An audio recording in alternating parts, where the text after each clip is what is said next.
ilé-ẹjọ́ rán oníṣòwò pàṣípààrọ̀ owó àtàwọn méjì míín lẹ́wọ̀n ní Kwara.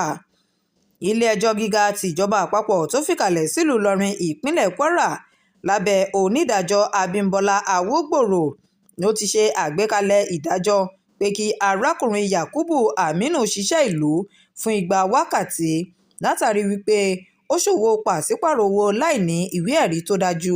Bákan náà nílé-ẹjọ́ gíga ìpínlẹ̀ Kwara lábẹ́ onídàájọ́ Ahmed Gegele tún rán àwọn méjì kan Abdullahi Abdulrasaq Ọmọ́tòṣọ́ àti Hakeem Ibrahim Salaudeen lẹ́wọ̀n látàrí wípé wọ́n lọ́wọ́ nínú ìwà ọ̀daràn tó ní ṣe pẹ̀lú lílu jìbìtì orí ayélujára.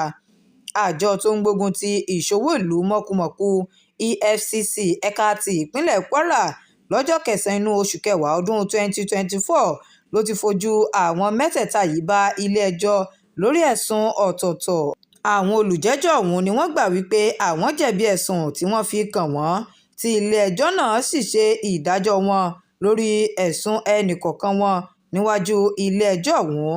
Onídàájọ́ Awógbòrò ló ti ní kí Aminu ṣiṣẹ́ ìlú fún 200 wákàtí láì fi ààyè sílẹ̀ fún sísan owó ìtanràn. Bákan náà ni ó tún pa á láṣẹ pé kí owó 50 sẹ́fà àti owó 398 náírà tí wọ́n gbà lọ́wọ́ rẹ̀ kó máa jẹ́ ti ìjọba àpapọ̀.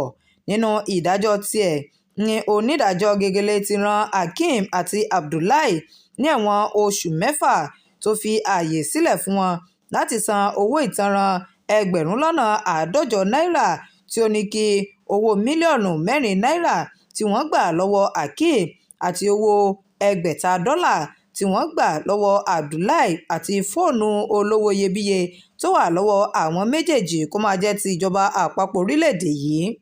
Abiola Ajani ló ń jábọ̀ ìròyìn fún Atótó Arére Online TV. Ẹ ṣeun.